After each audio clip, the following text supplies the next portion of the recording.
الله أكبر الله أكبر الله أكبر الله أكبر أشهد أن لا إله إلا الله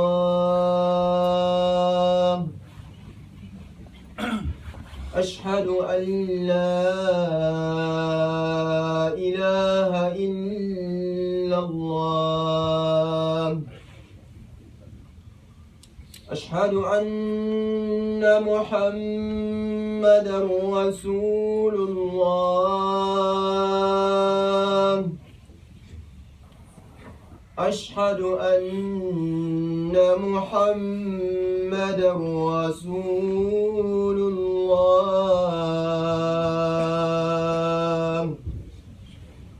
حي على الصلاة حي على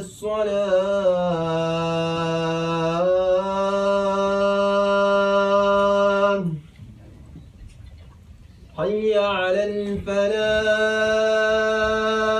الفلاح حي على الفلاح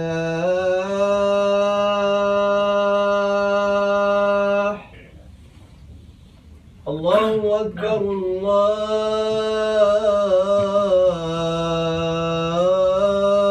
الله أكبر لا إله إلا الله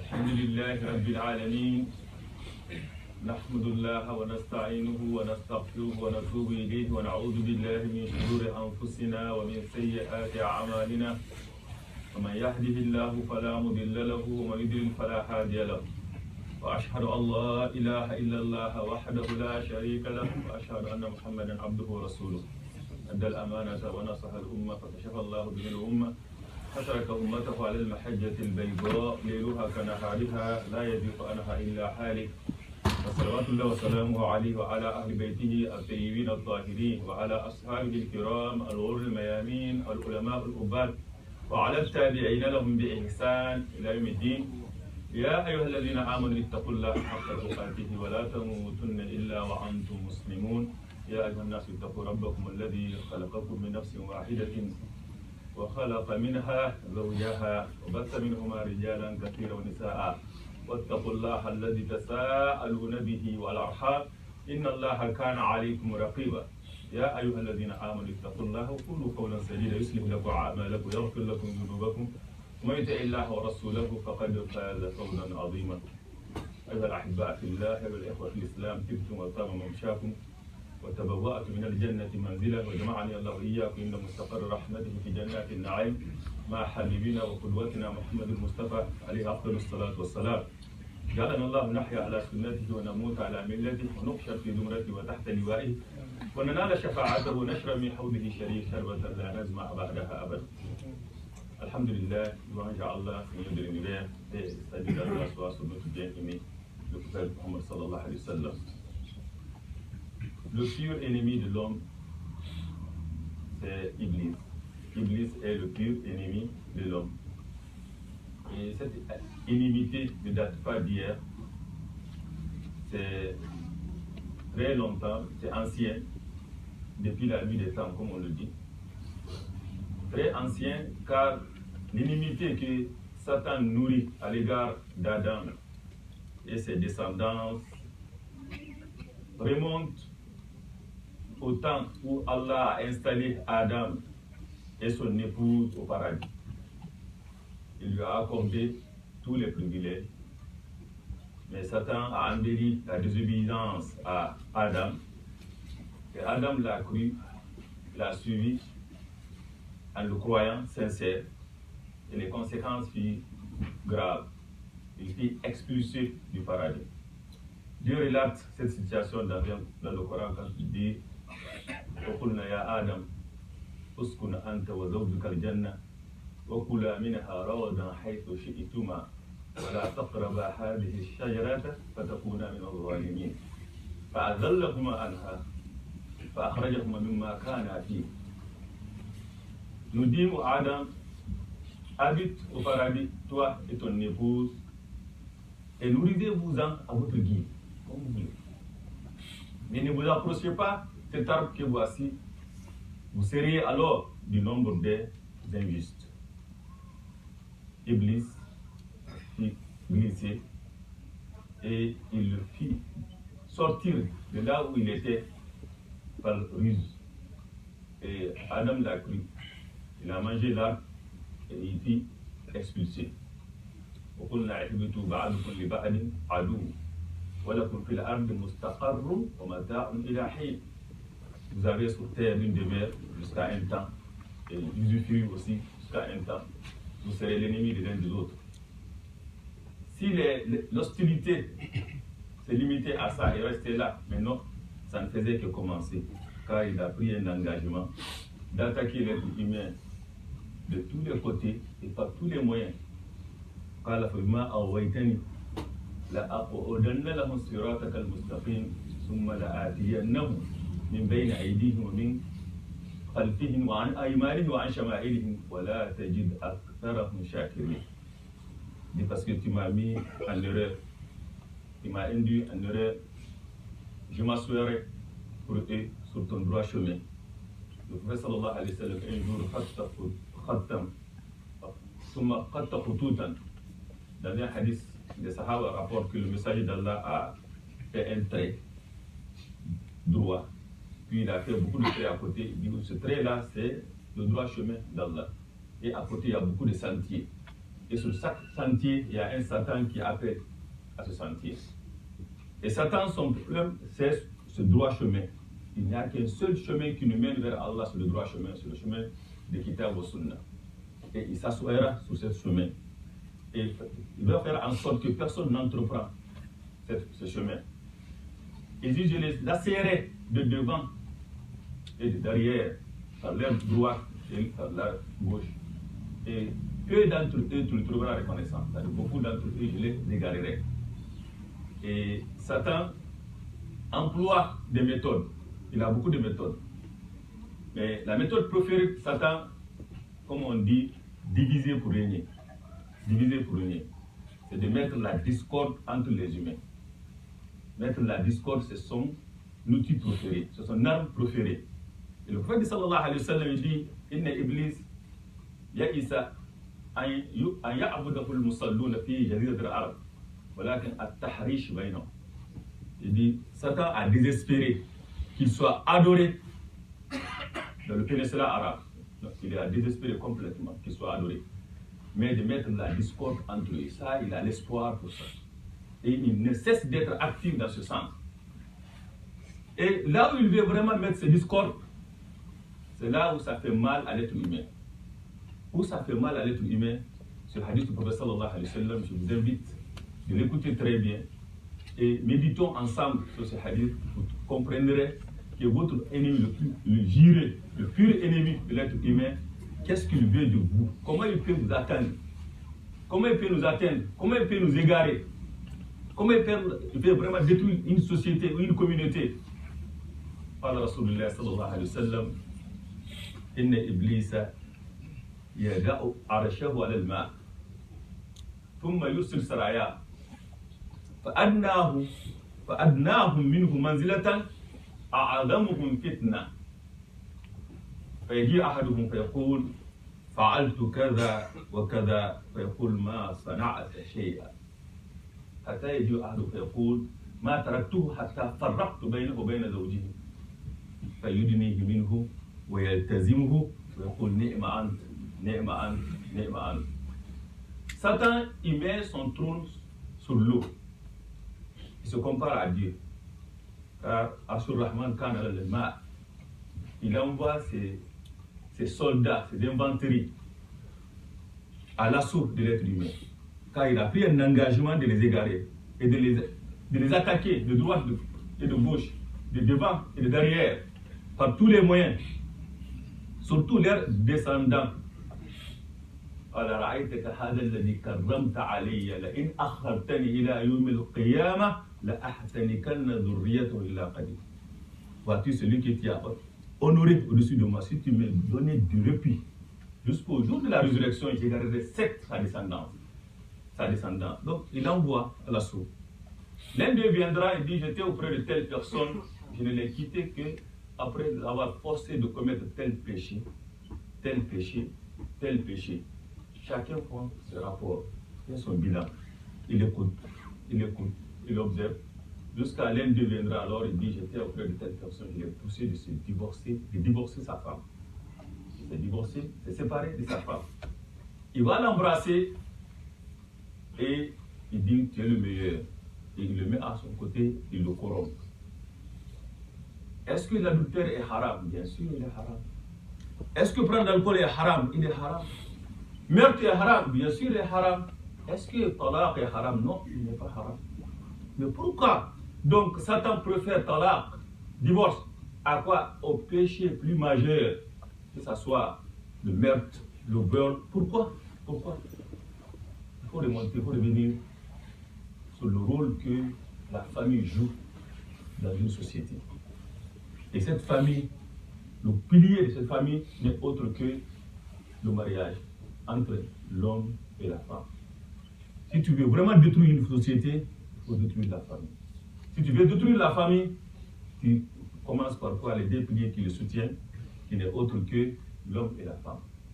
Pour cela, Satan, il s'attaque à cette institution qui fut la première institution de l'histoire de l'humanité, qui est la pierre angulaire d'une société. Il l'envoie, il l'embrasse. Et malheureusement, de nos jours, beaucoup de gens divorcent. Beaucoup de gens divorcent sans prendre en compte les conséquences des divorces. Je dis très bien, c'est pas haram, bien sûr, c'est pas haram. Et on ne met pas en accusation ceux qui se divorcent. Mais on parle d'abord à ceux qui sont en mariage, en ménage, de penser 2 fois, 1000 fois avant de se divorcer. Ceux qui sont en mesure de se divorcer, on va en parler aussi, Inch'Allah, si le temps le permet. Qu'est-ce que l'islam dit? Comment on se divorce?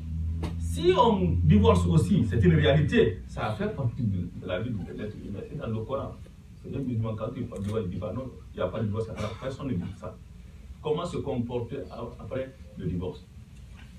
Car le problème dans le mariage, c'est que c'est l'ignorance. Et Satan, c'est par l'ignorance qu'il atteint, qu'il exerce ou qu'il obtient ses meilleurs résultats. Et quand je parle de l'ignorance du sens même, l'essence même du mariage. Et l'ignorance surtout quand il arrive à un niveau où on mélange coutume et religion, tradition et religion.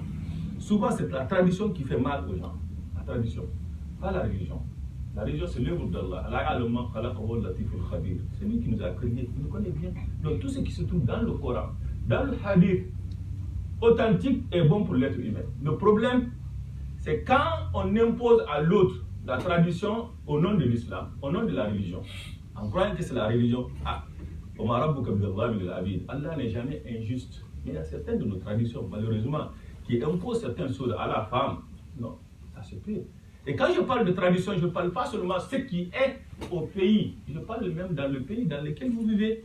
Dans lequel vous vivez, il y a des traditions ici, il y a des réalités. D'ici, des fois, ça ne va pas avec les principes de l'islam. Quand on prend ça maintenant, on l'impose à l'un et à l'autre, c'est là où le problème vient. Donc, le mariage, quand on veut contracter un mariage, renseigne-toi, instruis-toi, connaître les principes du mariage en islam, qu'est-ce que l'islam dit. Et surtout, prendre l'exemple du prophète sallallahu alayhi wa sallam, comment il se comportait dans sa famille, et des sahaba, et ça c'est très important. Deuxièmement, on ignore, on ne prend pas en compte au moment du divorce que le mariage, ce n'est pas entre 2 personnes seulement. والذي خلق من الماء بشرا فجعله نسبا وصهرا وكان ربك قديرا. Celui de l'eau a créé une espèce humaine qui est liée par lien de parenté et d'alliance. Lien d'alliance, ça veut dire quoi? Il y a de père, oui, mais il y a de grand-père. Il y a aussi beau-père, il y a aussi belle-sœur. Donc c'est toute une famille qui est impliquée là-dedans. Quand ça éclate, ça ne se limite pas seulement à ces 2 personnes. c'est toute une famille, des membres de famille qui sont affectés et ça affecte aussi la communauté. Et ça, même dans une association, vous êtes quelqu'un qui divorce, oui, vous voyez vraiment la difficulté que tout le monde, c'est tout le monde qui vit.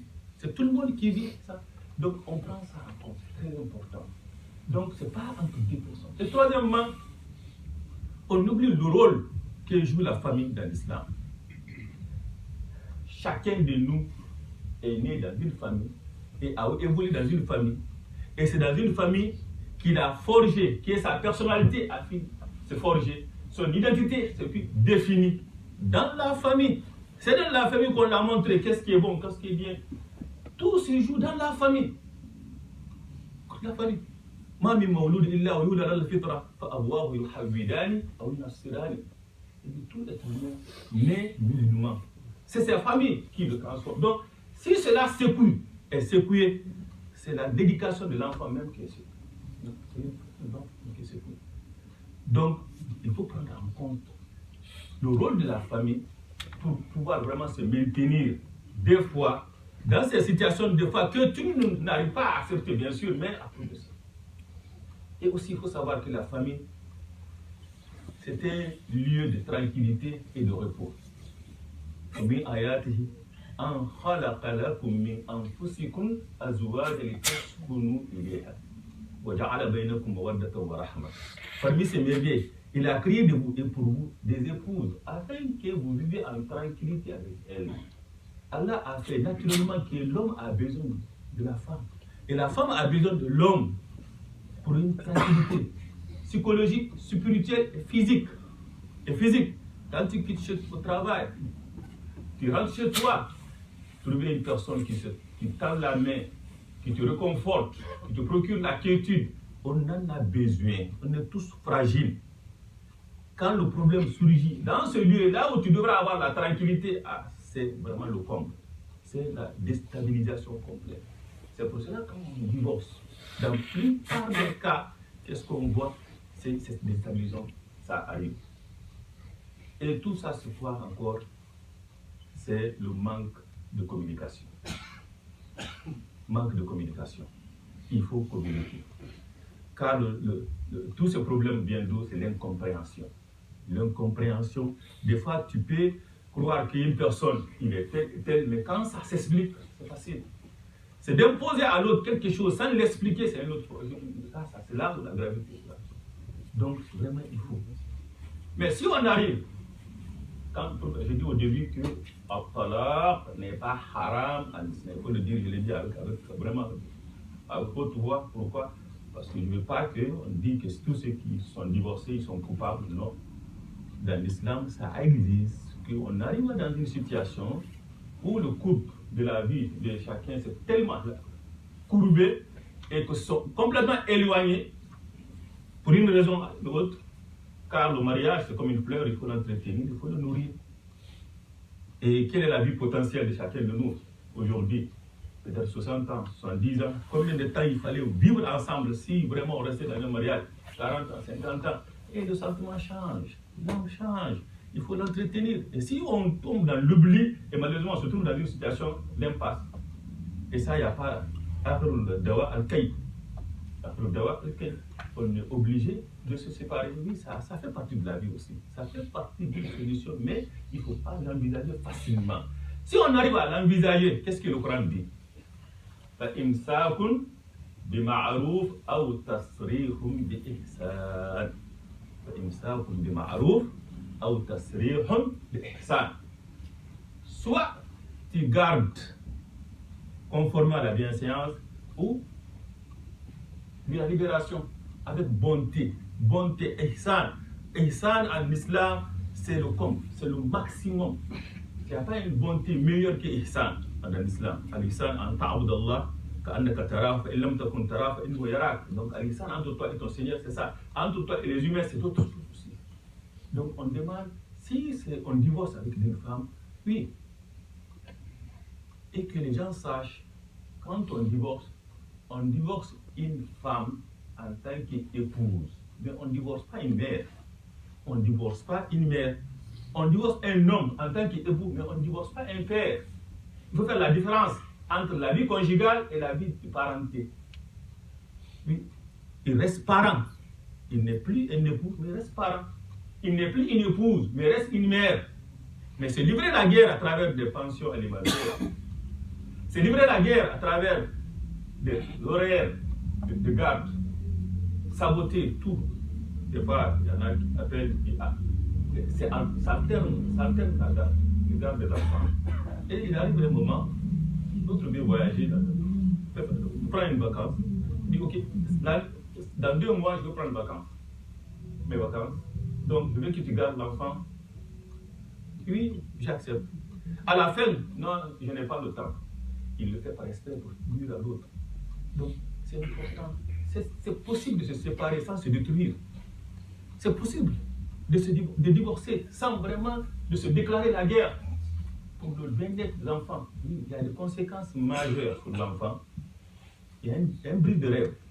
Oui. Car le rêve d'un enfant, c'est de voir ses parents s'aimer pour la vie. Ça, c'est un rêve pour tout le monde. On est tous des enfants. On a vécu. Des fois, on est dans une famille, on voit que des fois, il y a des chicanes. On sait quel impact a eu sur nous. Pensez-vous aux enfants. Et ça, c'est au pays, bien sûr. Il y a la tante, il y a telle personne qui le prend en charge. Mais ici, il n'y a que toi, qui est l'exemple des enfants, qui est le rempart pour tes enfants, qui doit être aussi servir de modèle, et de bon exemple aussi pour des enfants. Et ici, quand tu as un enfant, garçon ou fille, tu ne dis pas que tu as donné une bonne éducation aussi longtemps qu'il ne s'est pas marié. Il faut que tu l'accompagnes jusqu'au mariage. C'est quand tu l'accompagnes jusqu'au mariage que tu peux dire, j'ai accompli vraiment mon devoir. Comment peut-il accomplir ce devoir s'il n'est pas un bon exemple pour lui? Je ne dis pas que ceux qui sont divorcés sont des mauvais exemples. Je vais encore revenir là au-dessus, que ça fait partie de la vie. Chaque situation est différente. Ce n'est pas parce que tout va bien pour moi et que tout le monde. Non, ce n'est pas parce que moi je dois. Non, ce n'est pas ça. Ça fait partie. Allah a légiféré. Pourquoi? Parce que c'est des fois, c'est des solutions. Mais qu'on ne se précipite pas divorcer. Pourquoi? Il y a beaucoup d'enjeux. Il y a beaucoup de conséquences. Sur la personne même, sur la société dans laquelle tu vis, surtout sur les enfants, sur les 2 familles aussi. Tout ça, il faut prendre ça en compte. Et l'islam, qu'est-ce qu'il veut pour nous? C'est pour cela qu'il dit Allah adullukum bi afdal min as-salat wa siyam wa sadaqa. Min darajat as-siyam wa salat wa sadaqa. Qalu bala ya Rasulullah, qala islahu dhat bayt. Voulez-vous que je vous apprends ce qui est meilleur que la prière surrogatoire, le monde surrogatoire, le jeûne surrogatoire? Il dit la réconciliation. La réconciliation. واذكروا نعمة الله عليكم إذ كنتم أعداء فألف بين قلوبكم فأصبحتم بنعمته إخوانا. Quand on dit اليوم أكملت لكم دينكم وأتممت عليكم نعمتي, voici une ni'ma que Dieu m'a donnée aux croyants. Le temps du prophète sallallahu alayhi wa sallam, c'est qu'il a réconcilié leur cœur, alors qu'il y avait des divergences. Aus wal Khazraj, guerre infernale, tribale. L'islam est venu vraiment mettre fin à tout ça. Et Satan, oui, il veut reviver ça. Et comment il le fait? Il attaque la source, le pilier central d'une société, d'une communauté. Donc, en tant que communauté musulmane minoritaire dans ce pays, il faut vraiment qu'on fasse attention dans notre famille et que nous acceptons des fois. C'est la réalité. Et quand je regarde statistiquement ou avec mon expérience, les gens qui se présentent souvent pour le divorce, qui évoquent une raison ou d'autres raisons, telle raison n'est jamais résolue par le divorce. Beaucoup de raisons qu'on évoque. Si c'est financière, oui, le mari, il ne donne pas beaucoup de dépenses, oui, mais divorcer, c'est qu'il ne donne plus. Ma femme, il ne remplit pas tous ses devoirs à la maison, mais si tu le divorces, il ne remplit aucun. Mon mari, peut-être c'est un demi-homme. Si tu le divorces, il n'a aucun nom. Ma femme, c'est un quart de femme, une quart. Mais si tu la divorces, tu n'as rien. Donc, le divorce, non, ça ne résout pas. Ce n'est que le cauchemar, c'est le cauchemar. Et malheureusement, les gens, il y a un mot là, c'est un péché même. At-talaq, un peu talaq, 3 fois, et puis ça commence à tourner chez les imams. j'ai demandé, c'est l'imam l'a dit que c'est permis, l'autre dit non, c'est pas permis.